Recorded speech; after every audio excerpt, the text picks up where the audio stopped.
El enorme éxito del Código da Vinci le ha dado a María Magdalena una nueva identidad en la cultura popular. La esposa secreta de Jesús y la madre de sus hijos. No tenía idea de que existiese esta gran tendencia por redescubrir a María Magdalena, por pensar de forma nueva sobre quién fue María Magdalena. Ella ha sido mostrada como una discípula, una sacerdotisa, una líder religiosa y una intelectual, a menudo representada leyendo. Misionaria, visionaria, curandera, ella lo hace todo.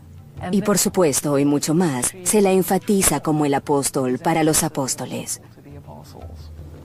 Nuevos hallazgos indican que su influencia pudo haber sido aún más dominante, crítica para el inicio de no una, sino dos eras milenarias. Tenemos nueva información y fuentes antiguas que dan una perspectiva muy diferente sobre María Magdalena que no teníamos antes. Ese tipo de cosas nos llevan a considerar a María Magdalena como una figura extremadamente importante en la temprana cristiandad. Las perspectivas sobre María Magdalena que se habían perdido han sido redescubiertas, elevando su importancia para la cultura occidental. Pero la pregunta permanece: ¿quién fue la verdadera María Magdalena? El misterio que rodea a María Magdalena se debe en gran parte al lugar donde apareció por primera vez, en referencias bíblicas escasas y a menudo confusas. Cada hecho aparente que conocemos sobre María Magdalena está contenido en el Nuevo Testamento, el cual la menciona más veces que a ninguna otra mujer. Por ejemplo, encontramos en el Evangelio de Juan que el tratamiento más extenso sobre María Magdalena se encuentra en el capítulo 20, solo después de la resurrección de Jesús. Así que naturalmente hay mucha curiosidad sobre la procedencia de esta María. Siendo un predicador radical que acogió a los execrados de la sociedad, Jesús tuvo muchas seguidoras femeninas. Les enseñó las Escrituras, algo usualmente reservado para los hombres. En los evangelios de Mateo y Marcos, varias de las seguidoras de Jesús son llamadas María. Parece haber muchas Marías mencionadas en los evangelios, y de hecho existe la tendencia de combinarlas todas para pretender que todas estas Marías diferentes son un mismo personaje. Hay muchas mujeres llamadas María en los evangelios, porque hasta donde sabemos María es el nombre más común para las mujeres del siglo I, pues la esposa de Herodes el Grande era Mariam.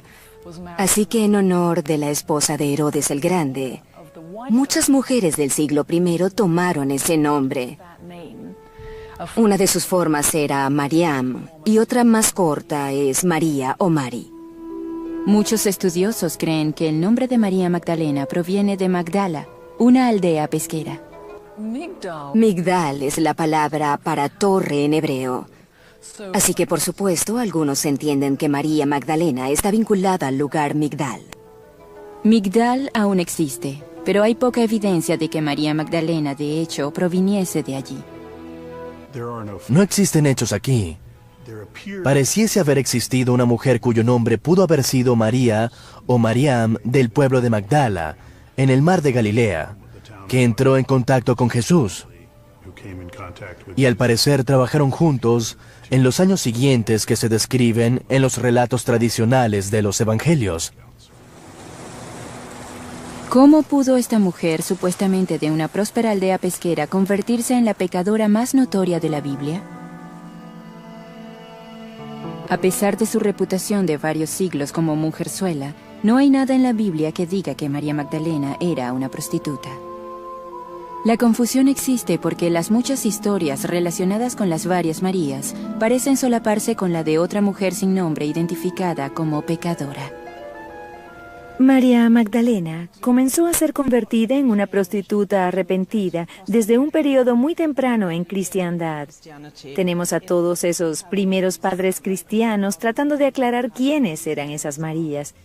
En 595 de nuestra era, el Papa Gregorio el Grande decidió que María Magdalena era también dos mujeres más.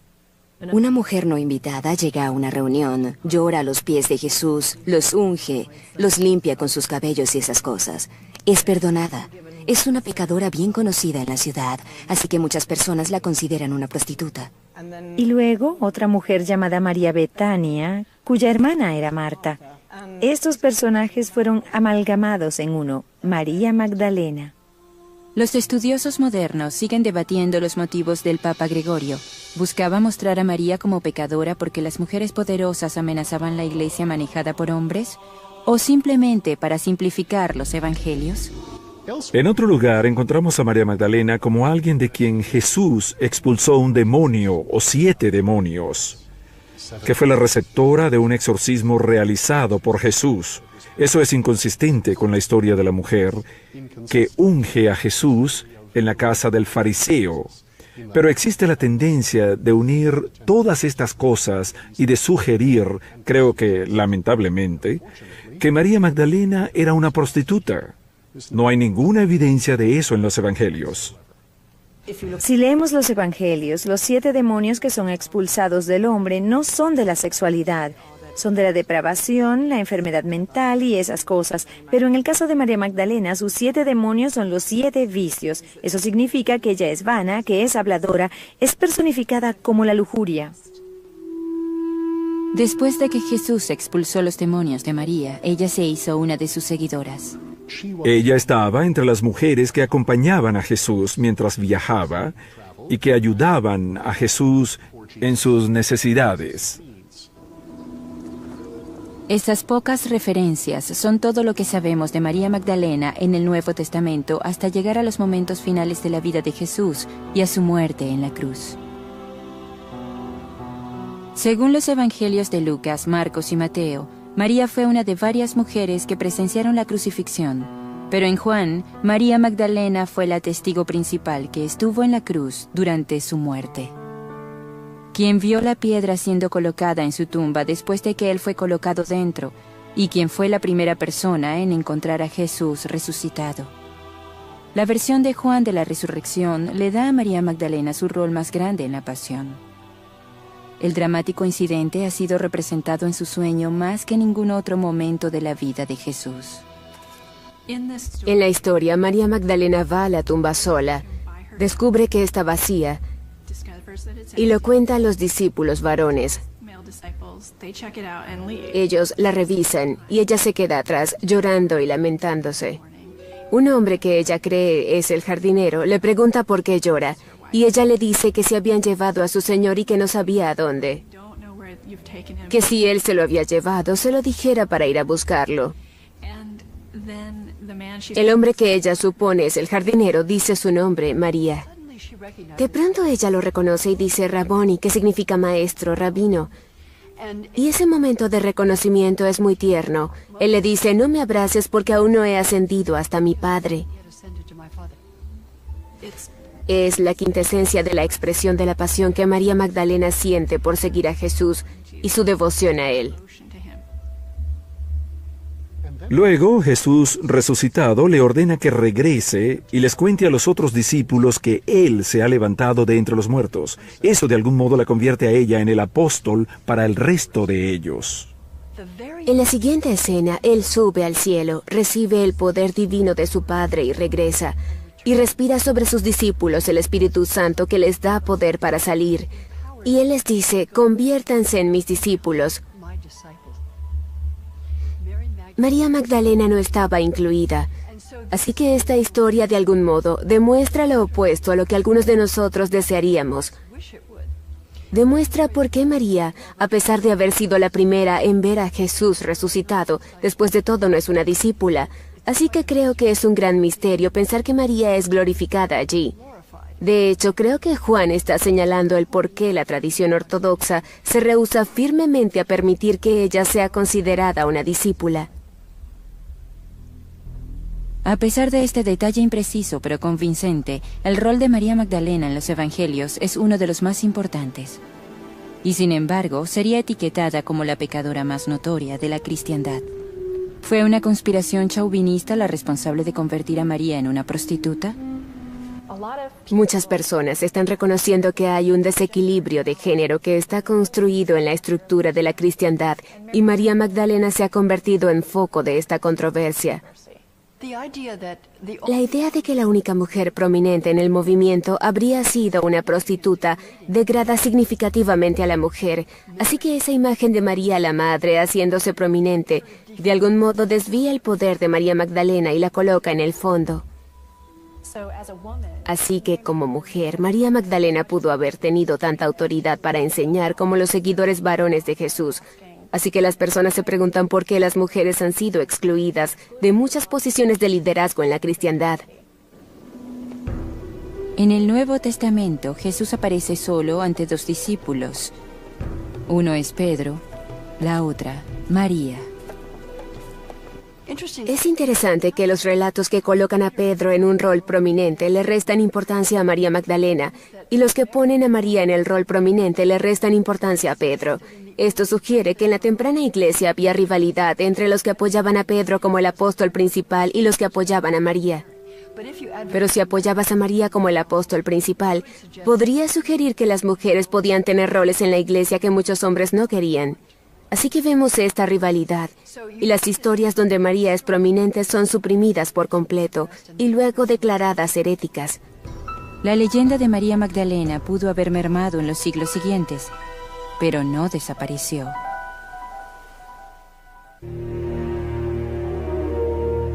En el siglo XI, el alba de un nuevo milenio, la adoración y veneración de María Magdalena comenzó a florecer en Europa occidental.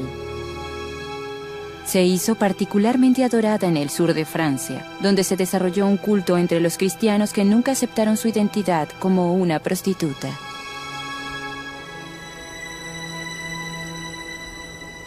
El folclore francés sostiene que María vino a Francia después de la crucifixión.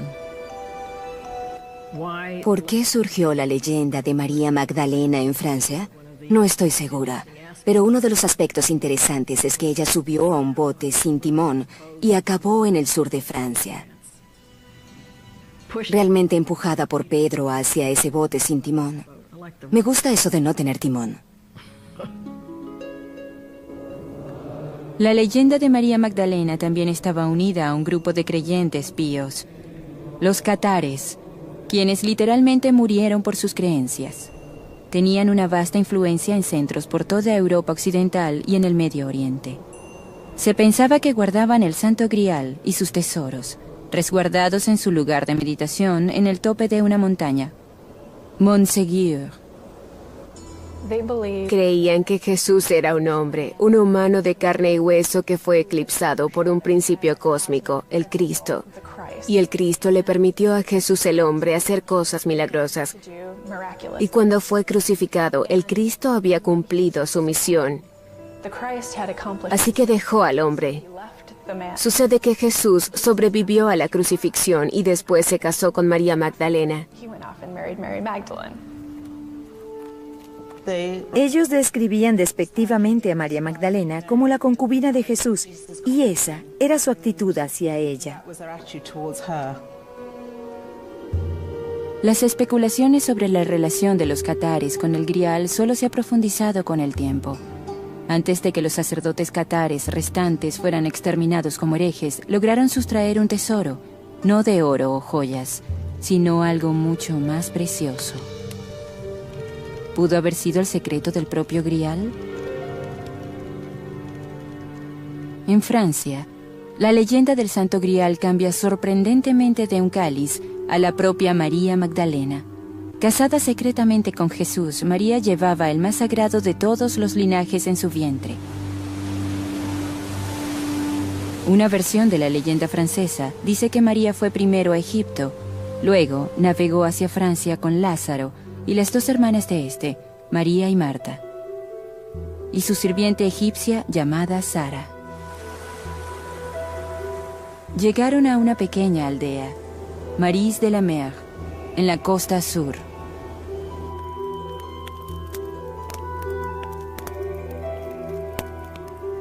Muchos tenían a Sara como la hija secreta de María y Jesús. Su edad, 12 años, habría coincidido con María dando a luz después de la muerte de Jesús, y explicaría el traer a la niña escondida a Francia disfrazada como una sirvienta.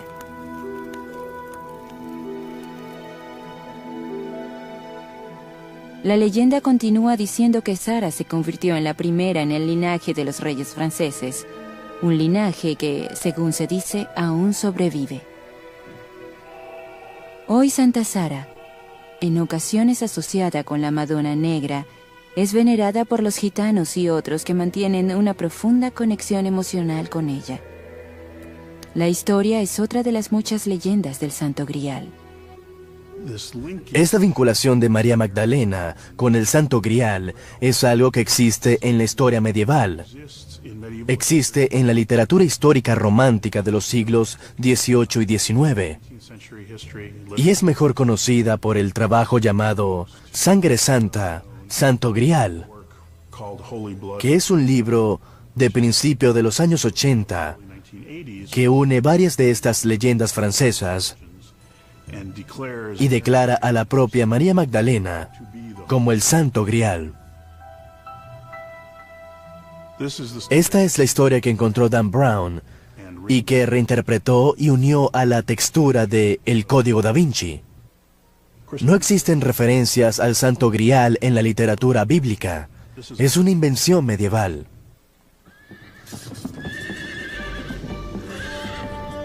Los templarios, esos caballeros guerreros y guardianes de los peregrinos en camino a Jerusalén, dejaron un rastro de sangre durante las cruzadas. Están unidos en el mito con los catares como guardianes del secreto del Grial. Algunos piensan que los caballeros templarios tomaron los secretos que poseían los catares, es decir, que Jesús y María Magdalena estaban casados y que protegieron y guardaron el secreto a través de los siglos. Pero los templarios también eran tenidos como feroces defensores de la fe, aunque no está claro si se volvieron contra los catares, con quienes muchos templarios estaban aliados. No era necesario.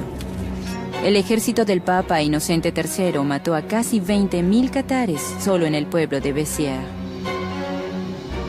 Algunos años después, la cruzada sería llamada oficialmente la Inquisición y llegaría a asesinar a casi 1 millón de personas como herejes.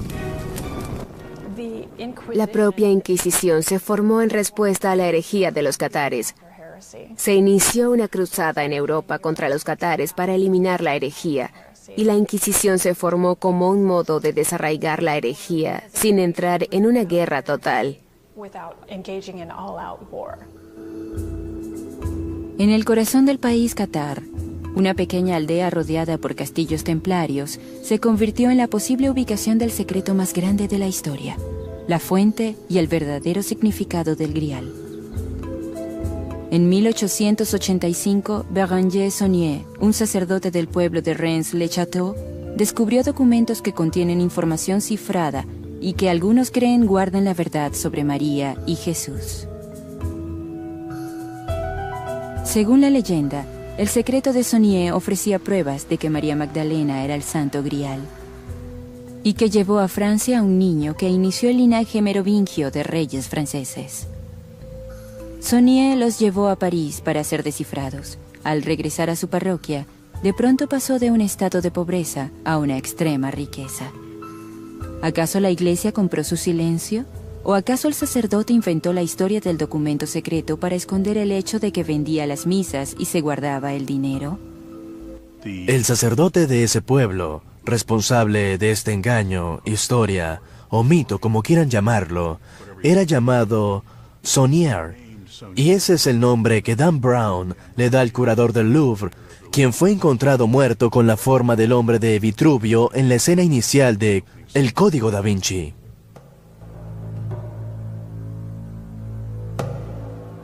Otra batalla sobre María Magdalena comenzó en el siglo XIII, entre dos iglesias que aseguraban guardar las reliquias de la santa patrona de Francia, Vézelay y Saint-Maximin à la Sainte-Baume. La leyenda de que María Magdalena pasó los últimos 30 años de su vida haciendo penitencia en una cueva en Francia es realmente interesante.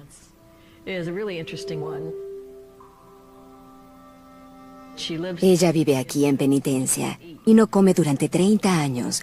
Es alimentada por ángeles.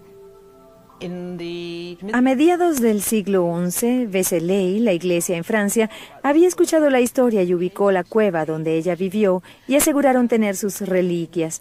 La historia se esparció y las personas venían de todas partes, incluso del norte de Inglaterra, para ser curados por María Magdalena, porque allí ocurrían milagros, y a arrepentirse ante su tumba. Vézelay se convirtió en uno de los templos más sagrados de la cristiandad, pero en el siglo XIII Vézelay fue repentinamente eclipsada, cuando monjes en el sur de Francia descubrieron los verdaderos restos de Magdalena en la iglesia de Saint-Maximin en Provenza. La iglesia fundada por el apóstol que, según la leyenda, había viajado a Francia con María y le había dado la extrema unción. Vézelay se vanagloriaba de tener las reliquias de María Magdalena y de pronto, de la nada, escucharon que los monjes de Saint-Maximin aseguraban ahora que Vézelay había cometido un error. La afirmación de que Vézelay tenía el cuerpo equivocado, las reliquias de un santo menor, les permitió a los monjes de Saint-Maximin insistir en que los huesos de María Magdalena aún estaban en el sur de Francia. Así que los fieles se fueron al sur, a Provenza. Vézelay nunca recobraría su prestigio inicial. Aunque muchas de las reliquias de Saint-Maximin se perdieron durante la Revolución Francesa, la iglesia aún muestra su cráneo, guardado en cristal y oro. En esa iglesia hay una rejilla de oro. Y detrás de ella hay algo parecido a un casco espacial. Dentro del casco espacial hay un cráneo muy feo. El día de la festividad, estos sujetos se suben a la plataforma y remueven el casco, al menos la parte frontal de él, y luego sacan el cráneo a las calles. En el cráneo hay algo que parece un trozo de fieltro, y según la leyenda, es el lugar donde Jesús dijo, "No me toques", y dejó una pequeña impresión en su cráneo. Es algo realmente grotesco. La gruta de Saint-Baume, donde María pasó los últimos 33 años de su vida en callada contemplación, pudo haber sido también un sitio de adoración pagana, un lugar dedicado a una diosa de la fertilidad, olvidada hace mucho. El bosque ahí es muy interesante porque mientras subes, sientes que debe ser muy frío y mientras más te internas en ese bosque, más caliente se hace. Luego, cuando llegas a los últimos 150 metros de cuesta, llegas a una gruta y la gruta es fría. Cuando entras a esa gruta es húmeda, excepto por un área en lo profundo de la gruta que incluso los geólogos no pueden explicar que esté seca. Ese es el lugar donde se supone que la Magdalena pasó sus últimos 33 años y se convirtió en un lugar para que las mujeres fuesen, para las personas que necesitaban ser curadas. La identidad de María Magdalena como la heroína de la Europa medieval mermó con el tiempo por la insistencia de la Iglesia en su rol como pecadora arrepentida. Luego, un descubrimiento del siglo XX la lanzó a la palestra de nuevo, cambiando todas las ideas sobre quién y qué fue ella. ¿Acaso el secreto perdido por siglos estaba por crear una nueva identidad para la Magdalena?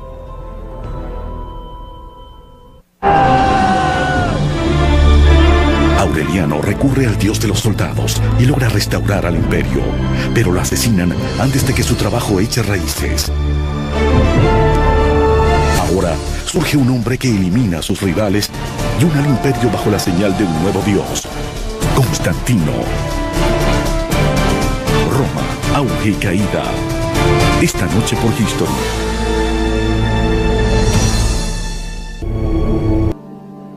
Escondido bajo la superficie del rico suelo del Valle del Nilo, un tesoro enterrado por casi 2000 años fue repentina e inesperadamente revelado.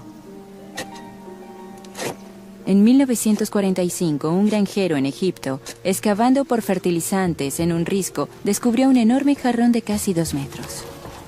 En él había 13 antiguos códices de papiro forrados en cuero, los que ahora conocemos como los Evangelios Gnósticos. Resultaron ser uno de los hallazgos bíblicos más importantes del siglo. Escritos en copto o egipcio antiguo, Los tempranos documentos cristianos contenían 49 tratados de la secta gnóstica. En esos libros había muchos otros evangelios que nunca fueron parte del Nuevo Testamento, muchos de los cuales no conocíamos.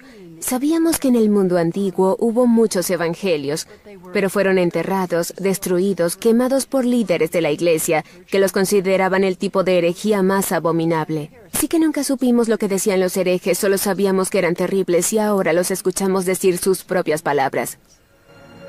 El texto reveló nuevas informaciones asombrosas sobre la lucha entre las creencias que surgieron después de la muerte de Jesús. El tema esencial del gnosticismo es que la divinidad no es una fuerza externa, como la encarnada por Jesús, sino una capacidad interna inherente disponible para todos los seres humanos. Estos evangelios tienen una especie de mensaje diferente, pues los evangelios escogidos para ser parte del Nuevo Testamento entre los siglos II y IV básicamente tienen un mensaje similar. Dicen, cree en Jesús y serás salvado. Estos otros textos, como el Evangelio de María Magdalena, dicen que lo divino debes encontrarlo dentro de ti, porque fuimos creados a la imagen de Dios y por lo tanto hay continuidad entre lo divino y lo humano. Lo que encontramos en estos otros textos son muchos puntos de vista distintos y eso es lo que no le gustó a algunos padres de la iglesia. Ireneo, el obispo que odiaba a los herejes, dijo, fuera de la iglesia no hay salvación. Todos deben creer y es a través de la iglesia como pueden ser salvados, afuera están perdidos. Hasta el descubrimiento de los textos gnósticos, mucho de lo que se sabía del gnosticismo provino de los escritos de los primeros padres de la iglesia, quienes lo condenaron vehementemente. Tertuliano, uno de los líderes de la iglesia, dijo, las personas siempre hacen preguntas. Son las preguntas las que hacen a las personas herejes. Las preguntas son las que impulsan toda la exploración que se encuentra en esos textos heréticos. Uno de los textos, el Pistis Sophia, que los estudiosos datan en el 250 o 300 de nuestra era, da nuevas luces sobre cómo otras ideas sobre el ministerio de Jesús lucharon por ser oídas durante el esfuerzo de crear una doctrina oficial de las tradiciones cristianas. El texto presenta una notable discusión entre la Magdalena y el apóstol Pedro. Pedro se queja ante Jesús de que María habla todo el tiempo, que debería quedarse callada sin decir nada. Y en ese texto Jesús la alienta a hablar. Pueden ver por qué esto no es parte de la tradición católica. Otro importante texto gnóstico es el Evangelio de María. Los pocos fragmentos del texto que existen indican que los gnósticos tenían a María en gran estima como visionaria, apóstol y líder. En un pasaje significativo, María les revela a otros apóstoles que Jesús había compartido enseñanzas secretas con ella. De hecho, encontramos en el Evangelio de María que es ella quien recibe enseñanzas de Jesús que no son reveladas a nadie más, ni siquiera a Pedro o a sus discípulos especiales. Si leemos el Evangelio de Lucas, Pedro es el líder, Pedro es el vocero, Pedro está a cargo. Cuando leemos los evangelios que hablan sobre María Magdalena, Pedro es la contrafigura y María Magdalena se convierte en la discípula prominente. Pedro siempre se queja de ella. Los textos gnósticos transforman a María Magdalena en la figura central de la temprana cristiandad, con una autoridad sin paralelo entre los demás discípulos. Esta versión es notablemente diferente al canon aceptado. En los evangelios del Nuevo Testamento, como el de Lucas, por ejemplo, este habla de los discípulos y las mujeres. Y los discípulos no son las mujeres ni las mujeres los discípulos. Pero en algunos de los evangelios secretos que se han hallado, las mujeres están entre los discípulos. Y entre ese grupo, María Magdalena es la más prominente. El último papa dijo, no puede haber mujeres sacerdotes porque nuestro Señor fue hombre y solo escogió discípulos hombres. Pero si tomamos en cuenta el Evangelio de María, esa afirmación no puede hacerse. Los textos gnósticos representan solo una de las posibles revisiones de la historia de María Magdalena. Nos hace preguntarnos cuántas otras versiones de la historia de la Magdalena pudieron haber existido. En el Mediterráneo oriental, en ese periodo hace 2000 años, existía un crisol de ideas filosóficas e intelectuales. Hay personas que trabajan en la noción de que tal vez María Magdala no venía de Magdala, en el mar de Galilea, sino de un lugar llamado Magdala en Etiopía. y que tal vez era una mujer negra o de piel oscura que llegó a Alejandría, que entonces era la encrucijada del mundo, y de allí pasó a Jerusalén, y se unió a Jesús, quien era un extranjero como ella, y juntos iniciaron este movimiento para crear un orden revolucionario. Incluso en el descubrimiento en el siglo XX de los radicales textos gnósticos, apenas genera ondas fuera de los círculos académicos.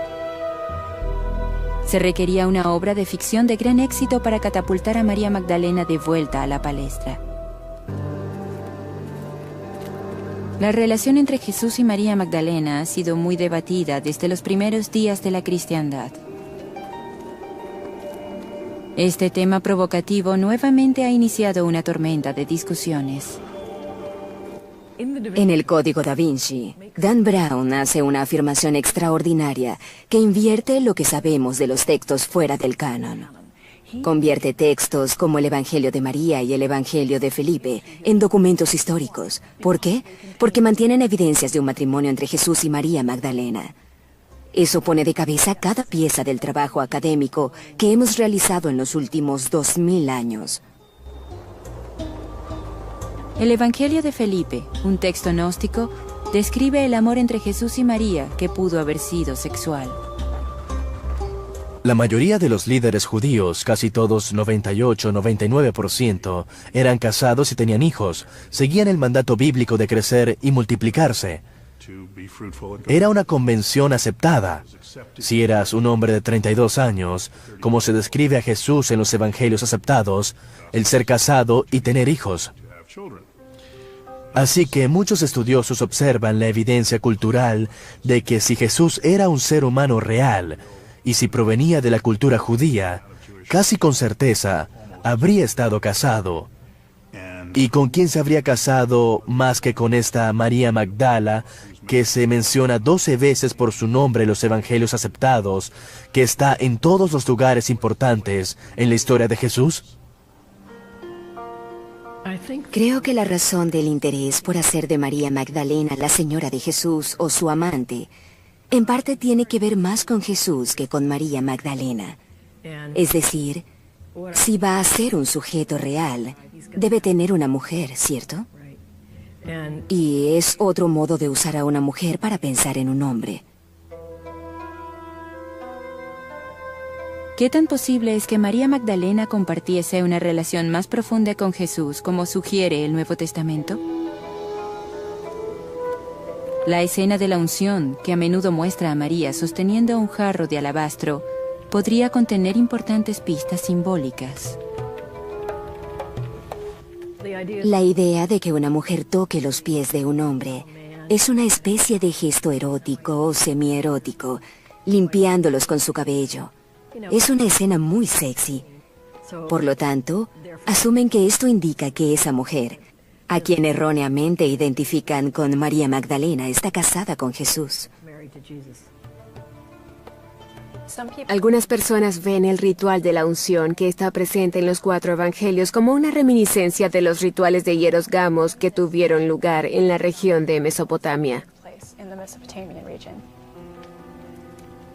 Hieros gamos es un matrimonio sagrado que encontramos en muchas religiones paganas, donde la idea es que existen un rey y una reina celestiales en el mundo divino, y eso se refleja en el mundo inferior. Y el sexo entre un hombre y una mujer podría reflejar el sexo en el reino celestial. Los antiguos creían poder obtener una profunda experiencia religiosa a través de hieros gamos, una unión sexual a menudo realizada entre el Señor y una mujer de la comunidad. Proveía fertilidad simbólica y literal para sí mismos, la tierra y su pueblo.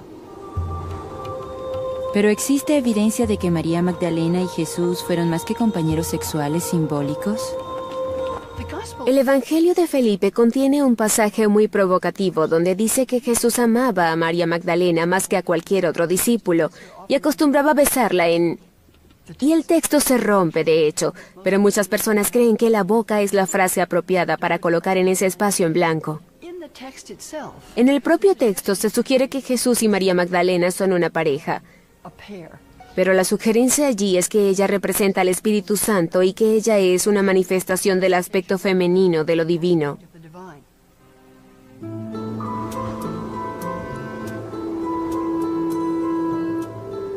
Muchos dentro de la religión tradicional invocan el rol de la Magdalena como apóstol de los apóstoles, como un argumento a favor del sacerdocio femenino, mientras que otros ven su relación con Jesús como una conexión más profunda con un pasado pagano.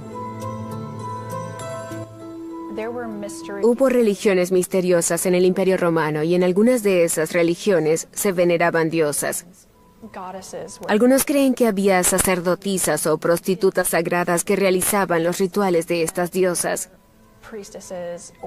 Así que algunos creen, basándose en el ritual de la unción, que María Magdalena pudo haber sido una sacerdotisa de Isis, realizando el ritual de Hieros Gamos con Jesús. Isis es la esposa de Osiris. Osiris es asesinado, su cuerpo es cortado en pedazos. Isis y su hermana Neftis lo unen de nuevo, ungen su cuerpo y se quedan con él por 3 días, y en el tercer día, él regresa de entre los muertos. Así que esa idea de la mujer que unge y espera 3 días junto a su tumba no es una conexión poco común. Cada dios del mundo antiguo, fuese romano, griego o egipcio, tenía una compañera femenina, así que es muy inusual que el Dios de Israel sea mostrado sin una. Y sabemos que esas imágenes de la parte femenina que olvidamos fueron suprimidas en la antigüedad. Las primeras religiones adoraban diosas. Hubo diosas antes de que hubiera dioses. Veían el sexo y la sexualidad sin los tabúes e inhibiciones que tenemos nosotros, sino con una sensación de éxtasis de nacimiento. Y todo esto, visto a través del prisma actual, ahora es colocado sobre el personaje de María Magdalena, y de alguna manera ella representa todo esto. Hoy, igual que en los primeros días de la cristiandad, María Magdalena personifica lo que la Iglesia Ortodoxa ha perdido: lo sagrado femenino. ¿Podría María Magdalena representar el rostro femenino de Dios? Sabemos que en las tradiciones cristiana y judía, Dios es descrito siempre como masculino. En estos otros textos, a menudo encontramos que se habla de Dios no solo como padre, sino también como madre. Esta no es una idea insignificante y muchas personas le temen profundamente. Si la voz femenina está siendo sacrificada en la batalla por la ortodoxia, María Magdalena podría ser la clave para restaurarla.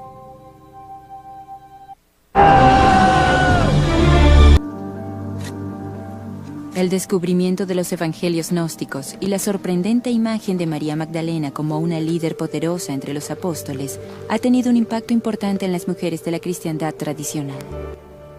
Ella se eleva una vez más como la discípula modelo y como la proclamadora modelo del Evangelio de Jesús.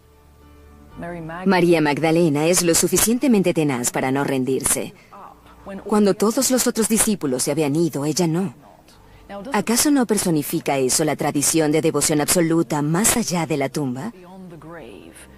Creo que eso es parte del interés en la figura de María Magdalena, en términos de la devoción más allá de lo racional.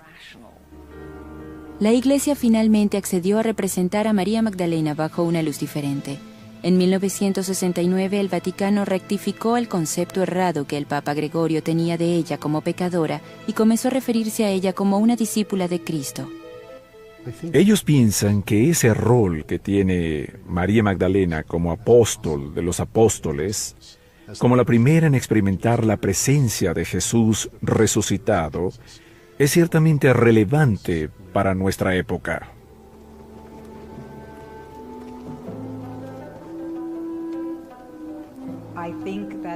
Creo que el problema siempre ha sido que María Magdalena fue una mujer independiente, y al ser una mujer independiente, no necesitaba un hijo, no necesitaba un esposo, necesitaba satisfacer su pasión, su amor de muchas otras maneras.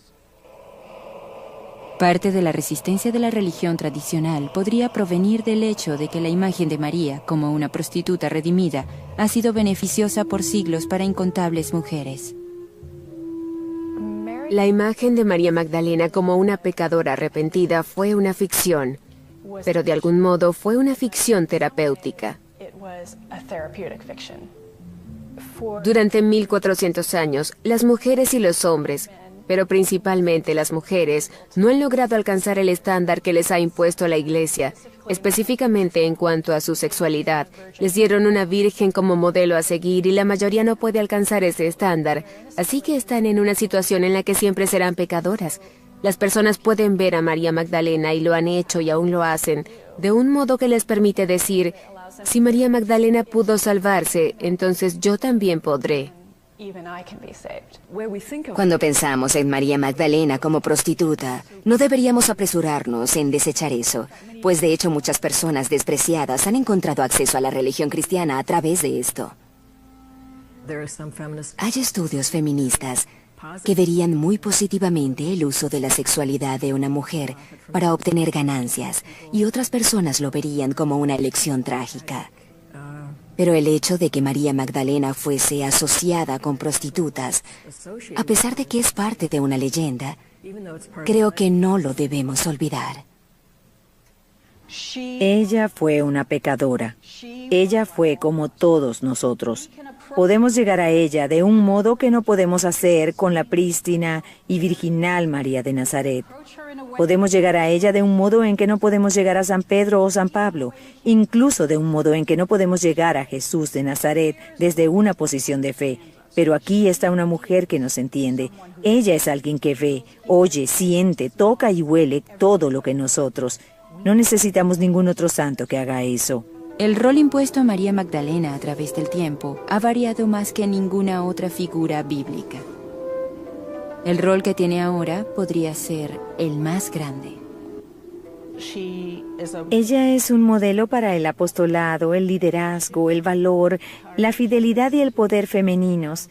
Es el rol más importante que nunca habríamos imaginado hace 25 años.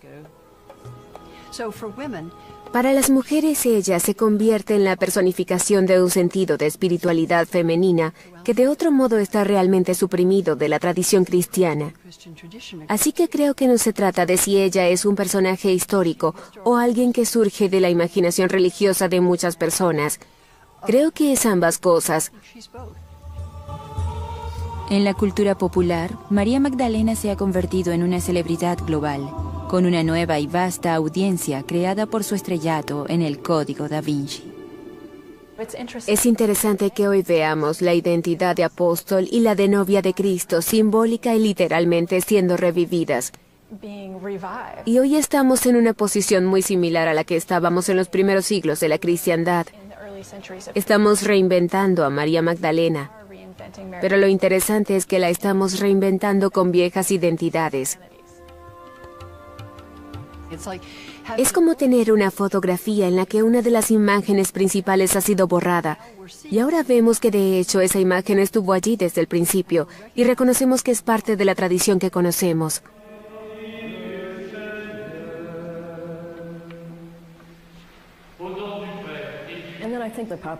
También creo que la imaginación popular está muy insatisfecha con el hecho de que la religión y la sexualidad, en términos cristianos, no han tenido una buena sociedad. Necesitamos ideas nuevas sobre eso.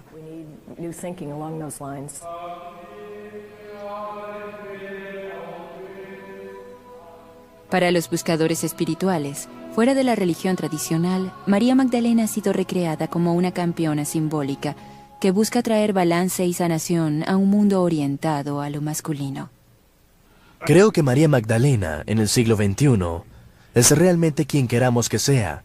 Y muchas personas diferentes, con perspectivas diferentes, verán a la mujer, la diosa, la líder religiosa, la compañera de Jesús, que desean ver besándose en lo que desean que ocurra en nuestro mundo moderno. Creo que puedes considerar a María Magdalena como una santa, como reformista, no siendo una prostituta, como apóstol de los apóstoles, y aún así verías pocas implicaciones en los roles de la mujer, en las prácticas religiosas contemporáneas o en los movimientos sociales más amplios.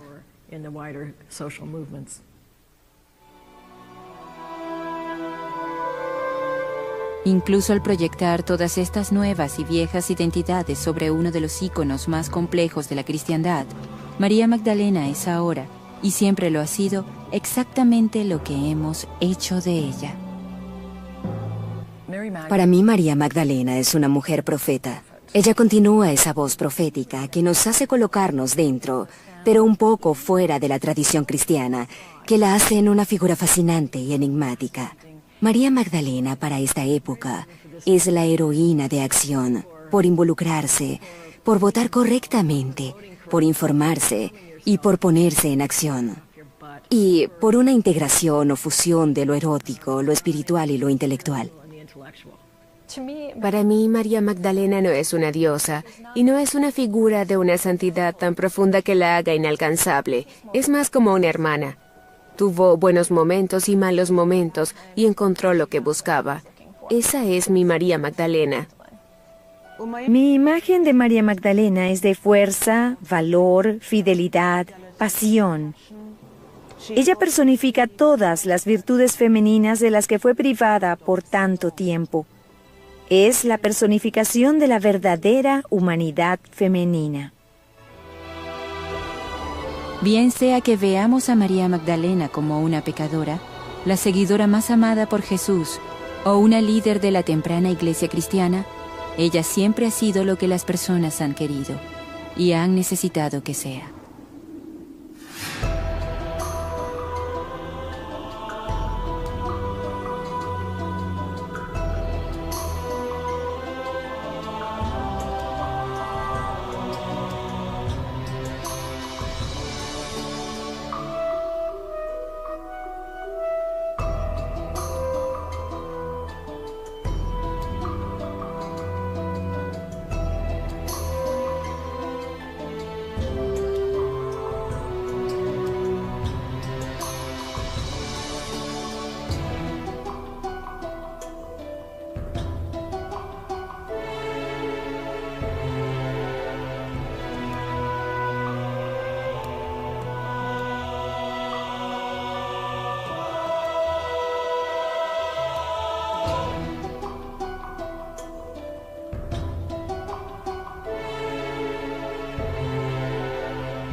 Apareció por primera vez, en referencias bíblicas escasas y a menudo confusas. Cada hecho aparente que conocemos sobre María Magdalena está contenido en el Nuevo Testamento, el cual la menciona más veces que a ninguna otra mujer. Por ejemplo, encontramos en el Evangelio de Juan que el tratamiento más extenso sobre María Magdalena se encuentra en el capítulo 20, solo después de la resurrección de Jesús. Así que naturalmente hay mucha curiosidad sobre la procedencia de esta María. Siendo un predicador radical que acogió a los execrados de la sociedad, Jesús tuvo muchas seguidoras femeninas. Les enseñó las Escrituras, algo usualmente reservado para los hombres. En los Evangelios de Mateo y Marcos, varias de las seguidoras de Jesús son llamadas María. Parece haber muchas Marías mencionadas en los Evangelios, y de hecho existe la tendencia de combinarlas todas para pretender que todas estas Marías diferentes son un mismo personaje. Hay muchas mujeres llamadas María en los Evangelios, porque hasta donde sabemos María es el nombre más común para las mujeres del siglo I, pues la esposa de Herodes el Grande era Mariam.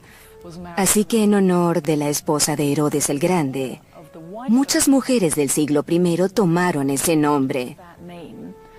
Una de sus formas era María. Son la enfermedad mental y esas cosas, pero en el caso de María Magdalena, sus 7 demonios son los 7 vicios. Eso significa que ella es vana, que es habladora, es personificada como la lujuria. Después de que Jesús expulsó los demonios de María, ella se hizo una de sus seguidoras. Ella estaba entre las mujeres que acompañaban a Jesús mientras viajaba, y que ayudaban a Jesús en sus necesidades. Estas pocas referencias son todo lo que sabemos de María Magdalena en el Nuevo Testamento hasta llegar a los momentos finales de la vida de Jesús y a su muerte en la cruz. Según los evangelios de Lucas, Marcos y Mateo, María fue una de varias mujeres que presenciaron la crucifixión, pero en Juan, María Magdalena fue la testigo principal que estuvo en la cruz durante su muerte.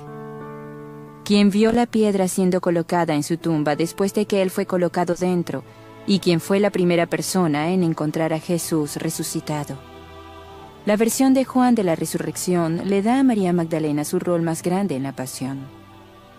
El dramático incidente ha sido representado en su sueño más que en ningún otro momento de la vida de Jesús.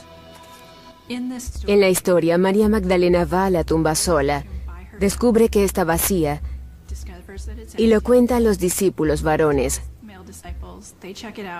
Ellos la revisan y ella... Y otra más corta es María o Mari. Muchos estudiosos creen que el nombre de María Magdalena proviene de Magdala, una aldea pesquera. Migdal es la palabra para torre en hebreo. Así que, por supuesto, algunos entienden que María Magdalena está vinculada al lugar Migdal. Migdal aún existe, pero hay poca evidencia de que María Magdalena, de hecho, proviniese de allí. No existen hechos aquí. Pareciese haber existido una mujer cuyo nombre pudo haber sido María o Mariam del pueblo de Magdala, en el mar de Galilea, que entró en contacto con Jesús.